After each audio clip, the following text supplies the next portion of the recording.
This video will review multiplying and dividing fractions. So as a reminder, when you are multiplying and dividing fractions, you do not need a common denominator like you do when you are adding and subtracting. So for instance, if I wanted to multiply 1/2 times 1/3, I wouldn't need to get a common denominator of 6 like we did when we were adding and subtracting these same two fractions.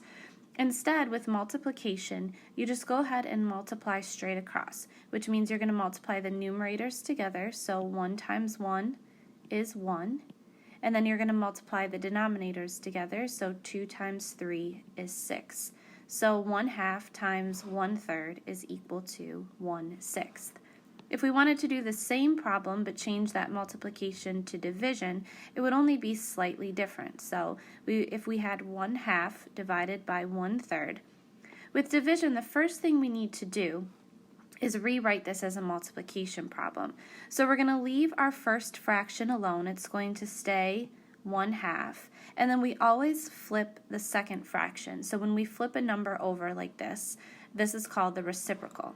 So instead of having 1/3, we're going to change this to 3/1, and then now we can change that division to multiplication. And then just like we did before, we can go ahead and multiply straight across. So 1 times 3 is 3, and 2 times 1 is 2. So 1/2 divided by 1/3 is 3/2.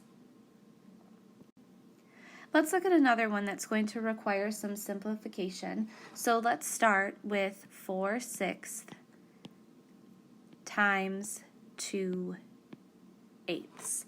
So before we multiply these, what we're going to do is we're actually going to simplify them because it's going to make the multiplication easier and it's going to give us smaller numbers to work with.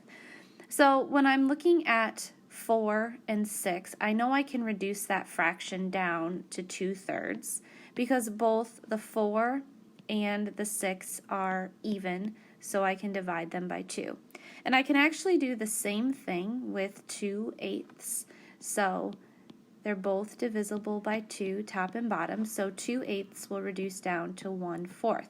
Now, when we are simplifying with fractions, remember you can simplify anything in the numerator with anything in the denominator. So I can reduce this 2 and this 4 also. They're both divisible by 2. So 2 divided by 2 is 1. So I'm going to have 1/3. And 4 divided by 2 is 2. And now that they're completely reduced, I can go ahead and I can multiply those straight across to give me 1/6.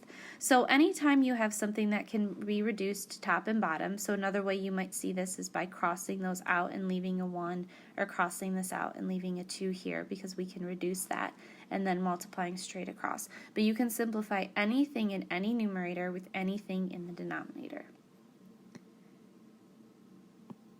Okay, let's look at one more division one. Let's look at 3/8 divided by 1/2.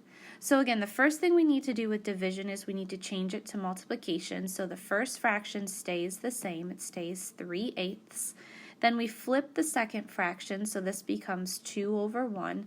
And now we can change that division to multiplication.